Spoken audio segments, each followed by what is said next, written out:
আছে, মানে সবার মানে যার যার নাটক আমরা দেখেছি, সবটাই হচ্ছে এই এই কাশিরাম কোতোয়াল সব দেখেছি। ফলত আমরা এখানে বাংলা মঞ্চে যেটুকু আমরা করেছি তার অনেকটাই দায়ভার বা বলতে পারি যে নান্দিকারের এই নাট্যমেলায় আমাদের দিয়েছে। দিনের পর দিন থিয়েটার দেখেছি এসে, এবং তারপরে এই নাট্যমেলায় যখন আমাদের পরিচালিত নাটক অভিনীত হয় তখন সত্যি নিজেদের ধন্য মনে হয়, নিজেকে ধন্য মনে হয়। তার জন্যে নান্দিকার একটা মহিরু মতো। তারপরে জেনারেশনে বারবার ওটা ব্যাটন পাল্টে গেছে নান্দিকারের, এখনও কিন্তু নান্দিকা সক্রিয়ভাবে থিয়েটারে কাজ করে চলেছে, এই নাট্যমেলা হয়ে চলেছে। আপনারা সারাক্ষণ নান্দিকারের সঙ্গে ছিলেন, বাংলা নাটকের সঙ্গে আছেন।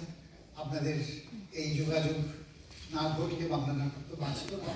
ফলত আমরাও চেষ্টা করেছি নানারকম কঠিন সহজ নানারকম ভাবনা নিয়ে বাংলা থিয়েটারকে যতটা আমরা দিতে পারি আমাদের মতো করে, আপনারা সেটা গ্রহণ করে করে আমাদের উজ্জীবিত করেছেন, উৎসাহিত করেছেন এবং অনুপ্রাণিত করেছেন। এটুকু বলতে পারি। অনেক ধন্যবাদ নান্দিকারকে ভানু আমন্ত্রণ জানানোর জন্যে। নান্দিকারের তরুণ বাহিনী যারা এখন কাজ করছে তাদের উৎসাহ, তাদের উদ্দীপনা দেখেছি। নান্দিকারের নিজস্ব জায়গা যেখানে তৈরি করছে, নতুন থিয়েটারে কর্মশালা হয় সারাক্ষণ, সেখানেও গেছি। একটা সত্যি থিয়েটারের পরিবেশ, থিয়েটারের বড় জায়গা আবার নতুন করে তৈরি হচ্ছে, এইটুকুই ভরসা। নমস্কার।